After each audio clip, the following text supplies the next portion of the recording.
ডাকসু নির্বাচন 2025কে ঘিরে আবারও সামনে এসেছে বিস্ময়কর ও বিতর্কিত তথ্য। নির্বাচনের 3 দিন আগে ঢাকার নীলক্ষেতের গাউছুল আজম মার্কেটের একটি অরক্ষিত ছাপাখানায় ছাপানো হয়েছে ডাকসুর ব্যালট পেপার।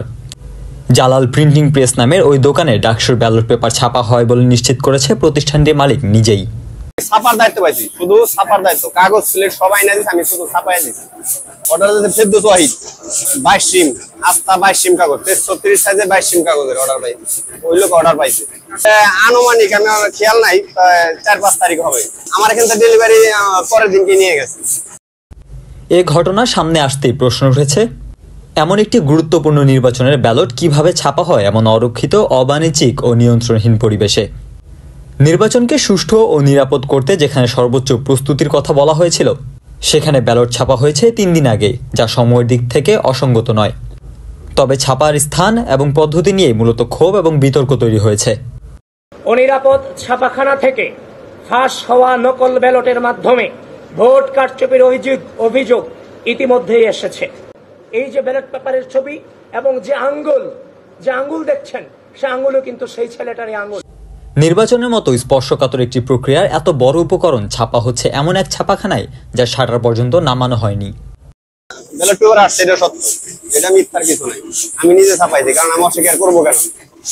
এটা লিগেল কাজ, আনলিগেল কোনো কাজ না, যে আনলিগেল কাজ আমি অস্বীকার করবো, কারণ বৈধ কাজ, আমার সে বৈধভাবে কাজ দিচ্ছে। আমি সেফটি ভিতরে আমি মাল কাউকে আমি যখন ছাপাই রাখছি, আমি ঢাইকা রাখছি, কেউ একটা শীত নিতে পারে নাই, কেউ ওরা দেয় নাই, বা কেউ দেখতে পারে না, এমন ভাবে ছাপাইছি।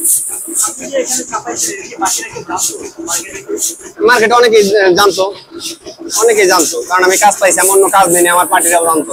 ওই লোকের কাজ আমি করি, তো সেই কারণে আমাকে দিচ্ছি। এ ঘটনা সামনে আসতেই শিক্ষার্থীদের মধ্যে উঠেছে তীব্র প্রতিক্রিয়া। নির্বাচনের পরপর কারচুপির প্রশ্ন তুলে অভিযোগও করেছে ডাকসু ও হল সংসদ নির্বাচনে অংশ নেওয়া প্রার্থীরা। ইতিমধ্যে প্রশাসন বলেছে নীলক্ষেত গাউছুল আজমে কোনোভাবে ব্যালট ছাপানো হয়নি, যথাযথ নিরাপত্তায় ব্যালট ছাপানো হয়েছে। তাহলে অনুসন্ধানী যে প্রতিবেদন গতকালকে আমরা দেখেছি, সেই জায়গা থেকে পুরাটাই আমরা ভিত্তিহীন দেখতে পাই। সেই জায়গাতে প্রশ্ন থেকে যায় যে আসলে ডাকসু কতটুকু সুষ্ঠু হয়েছে। বিশ্ববিদ্যালয়ের প্রশাসন এখনও আনুষ্ঠানিকভাবে বিষয়টি স্বীকার করেনি। তবে ভিডিও ফুটেজ, সাক্ষাৎকার এবং দোকানদারের বক্তব্য সামাজিক মাধ্যমে ইতিমধ্যেই ছড়িয়ে পড়েছে।